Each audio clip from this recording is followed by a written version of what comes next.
Barnaby Rudge, A Tale of the Riots of '80, by Charles Dickens. Chapter 3.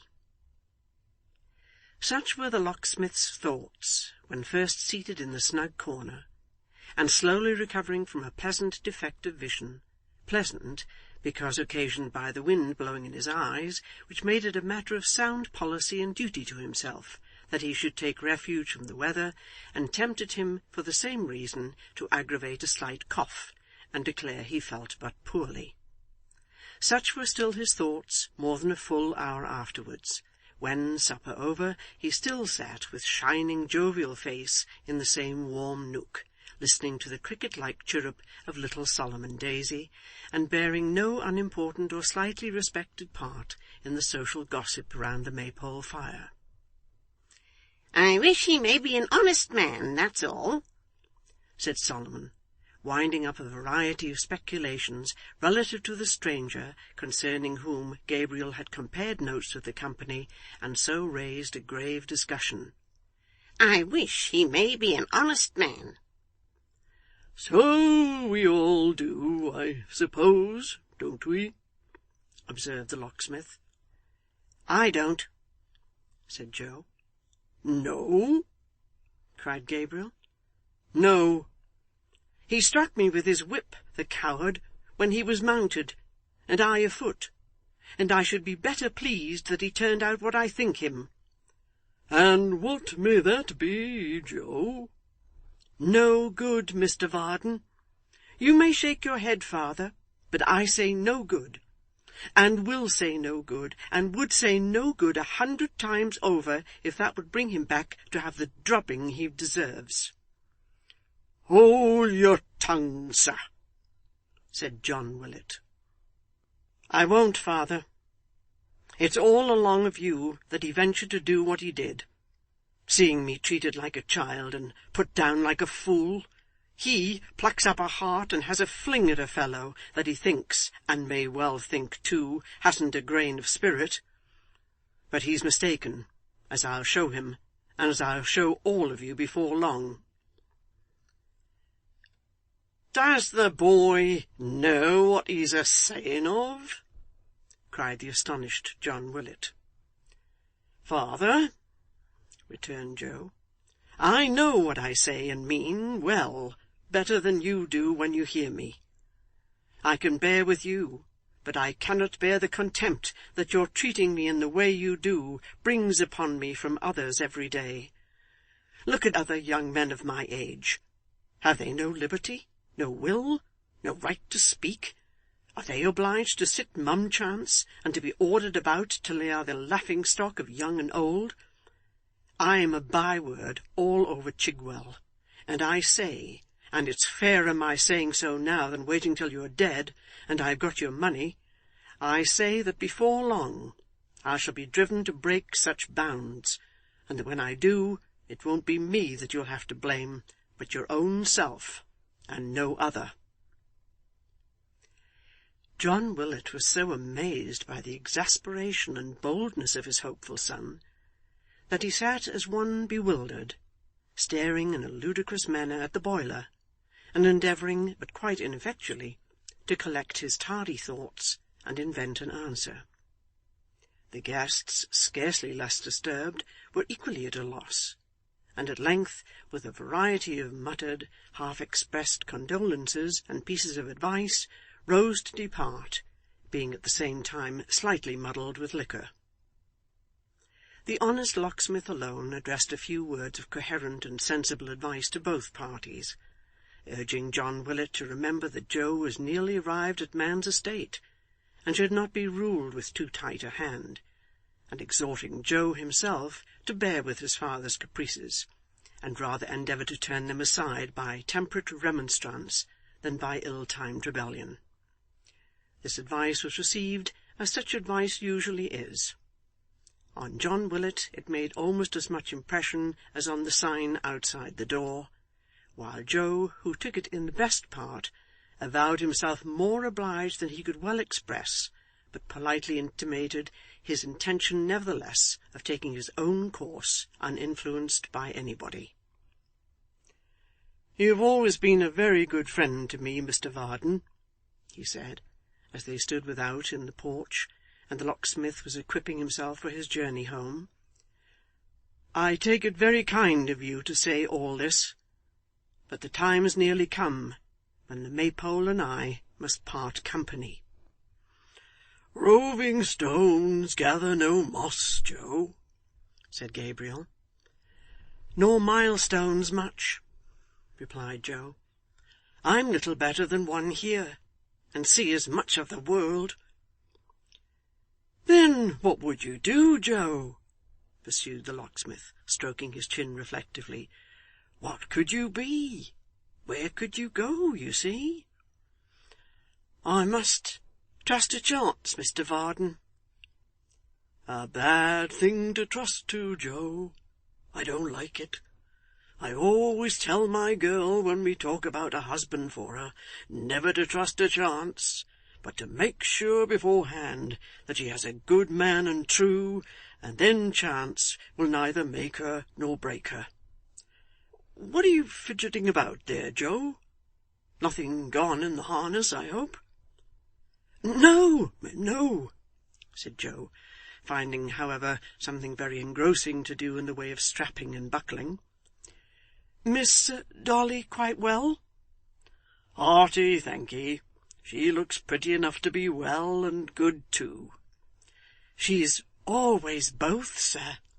'So she is, thank God.'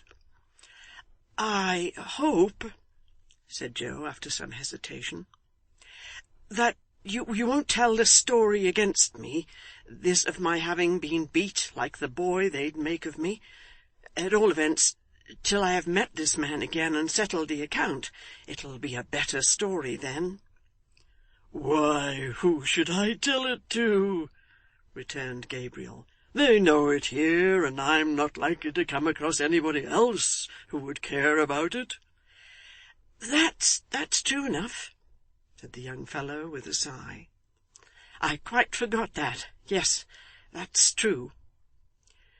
So saying, he raised his face, which was very red, no doubt from the exertion of strapping and buckling, as aforesaid, and giving the reins to the old man, who had by this time taken his seat, sighed again, and bade him good night. 'Good night!' cried Gabriel. 'Now, think better of what we have just been speaking of, and don't be rash. There's a good fellow. I have an interest in you, and wouldn't have you cast yourself away. Good night!' Returning his cheery farewell with cordial goodwill, Joe Willet lingered until the sound of wheels ceased to vibrate in his ears, and then, shaking his head mournfully, re-entered the house. Gabriel Varden went his way towards London, thinking of a great many things, and most of all of flaming terms in which to relate his adventure, and so account satisfactorily to Mrs Varden for visiting the Maypole, despite certain solemn covenants between himself and that lady. Thinking begets not only thought, but drowsiness occasionally, and the more the locksmith thought, the more sleepy he became. A man may be very sober, or at least firmly set upon his legs on that neutral ground which lies between the confines of perfect sobriety and slight tipsiness, and yet feel a strong tendency to mingle up present circumstances with others which have no manner of connection with them, to confound all consideration of persons, things, times, and places, and to jumble his disjointed thoughts together in a kind of mental kaleidoscope, producing combinations as unexpected as they are transitory. This was Gabriel Varden's state, as, nodding in his dog sleep, and leaving his horse to pursue a road with which he was well acquainted, he got over the ground unconsciously, and drew nearer and nearer home. He had roused himself once when the horse stopped until the turnpike gate was opened, and had cried a lusty good night to the toll-keeper, but then he awoke out of a dream about picking a lock in the stomach of the Great Mogul, and even when he did awake, mixed up the turnpike man with his mother-in-law, who had been dead 20 years. It was not surprising, therefore, that he soon relapsed and jogged heavily along, quite insensible to his progress. And now he approached the great city, which lay outstretched before him like a dark shadow on the ground, reddening the sluggish air with a deep dull light that told of labyrinths of public ways and shops, and swarms of busy people. Approaching nearer and nearer yet, this halo began to fade, and the causes which produced it slowly to develop themselves. Long lines of poorly lighted streets might be faintly traced, with here and there a lighter spot, where lamps were clustered round a square or market, or round some great building. After a time these grew more distinct, and the lamps themselves were visible, slight yellow specks that seemed to be rapidly snuffed out, one by one, as intervening obstacles hid them from the sight. Then sounds arose, the striking of church clocks, the distant bark of dogs, the hum of traffic in the streets. Then outlines might be traced, tall steeples looming in the air, and piles of unequal roofs oppressed by chimneys. Then the noise swelled into a louder sound, and forms grew more distinct and numerous still, and London, visible in the darkness by its own faint light, and not by that of heaven, was at hand. The locksmith, however, all unconscious of its near vicinity, still jogged on, half sleeping and half waking, when a loud cry, at no great distance ahead, roused him with a start.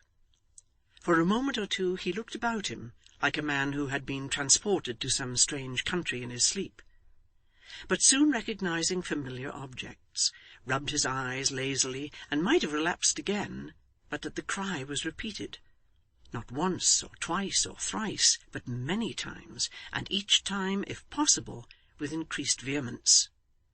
Thoroughly aroused, Gabriel, who was a bold man and not easily daunted, made straight to the spot, urging on his stout little horse as if for life or death. The matter indeed looked sufficiently serious, for, coming to the place whence the cries had proceeded, he descried the figure of a man extended in an apparently lifeless state upon the pathway, and, hovering round him, another person with a torch in his hand, which he waved in the air with a wild impatience, redoubling meanwhile those cries for help which had brought the locksmith to the spot. "What's here to do?" said the old man, alighting. "How's this? What? Barnaby?" The bearer of the torch shook his long loose hair back from his eyes, and thrusting his face eagerly into that of the locksmith, fixed upon him a look which told his history at once. "You know me, Barnaby?" said Varden. He nodded, not once or twice, but a score of times, and that with a fantastic exaggeration, which would have kept his head in motion for an hour, but that the locksmith held up his finger, and fixing his eye sternly upon him, caused him to desist, then pointed to the body with an inquiring look. "There's blood upon him," said Barnaby with a shudder. "It makes me sick." "How came it there?" demanded Varden. "Steal! Steal! Steal!" he replied fiercely, imitating with his hand the thrust of a sword. "Is he robbed?" said the locksmith. Barnaby caught him by the arm, and nodded yes, then pointed towards the city. "Oh!" said the old man, bending over the body, and looking round as he spoke into Barnaby's pale face, strangely lighted up by something that was not intellect. "The robber made off that way, did he? Well, well, never mind that just now. Hold your torch this way, a little farther off. So. Now, stand quiet, while I try to see what harm is done." With these words he applied himself to a closer examination of the prostrate form, while Barnaby, holding the torch as he had been directed, looked on in silence, fascinated by interest or curiosity, but repelled nevertheless by some strong and secret horror which convulsed him in every nerve. As he stood at that moment, half shrinking back and half bending forward, both his face and figure were full in the strong glare of the link, and as distinctly revealed as though it had been broad day. He was about 23 years old, and though rather spare, of a fair height and strong make. His hair, of which he had a great profusion, was red, and hanging in disorder about his face and shoulders, gave to his restless looks an expression quite unearthly, enhanced by the paleness of his complexion and the glassy lustre of his large protruding eyes. Startling as his aspect was, the features were good, and there was something even plaintive in his wan and haggard aspect. But the absence of the soul is far more terrible in a living man than in a dead one, and in this unfortunate being its noblest powers were wanting. His dress was of green, clumsily trimmed here and there, apparently by his own hands, with gaudy lace. Brightest where the cloth was most worn and soiled, and poorest where it was at the best. A pair of tawdry ruffles dangled at his wrists, while his throat was nearly bare. He had ornamented his hat with a cluster of peacock's feathers, but they were limp and broken, and now trailed negligently down his back. Girt to his side was the steel hilt of an old sword, without blade or scabbard, and some party-coloured ends of ribbons and poor glass toys completed the ornamental portion of his attire.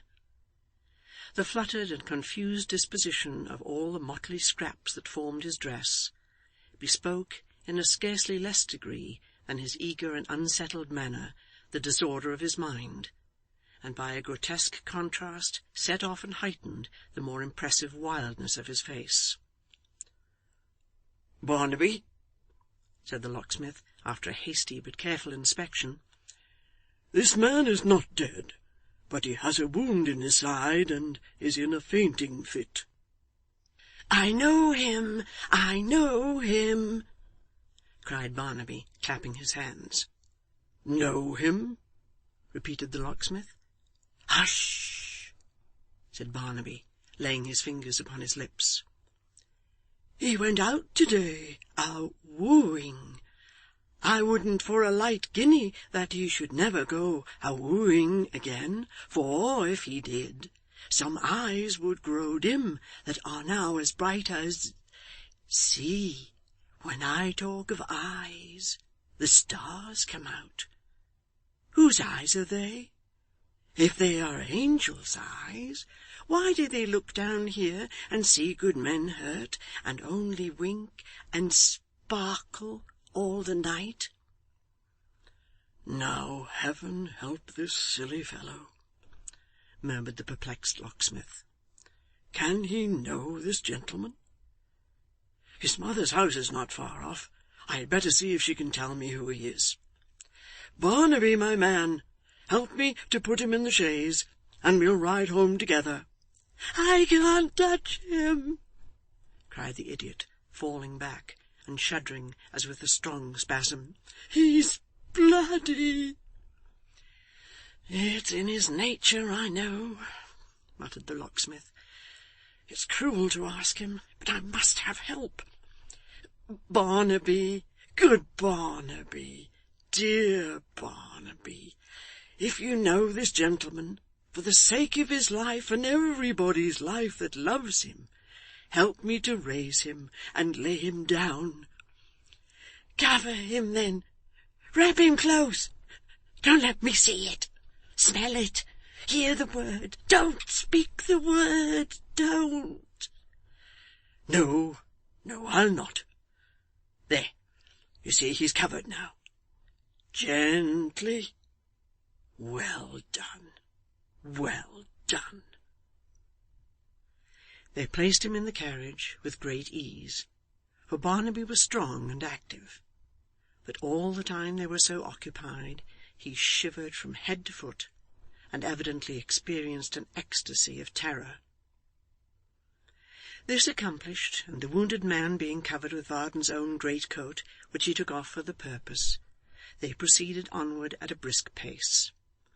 Barnaby gaily counting the stars upon his fingers, and Gabriel inwardly congratulating himself upon having an adventure now which would silence Mrs Varden on the subject of the Maypole, for that night or there was no faith in woman. Chapter 3.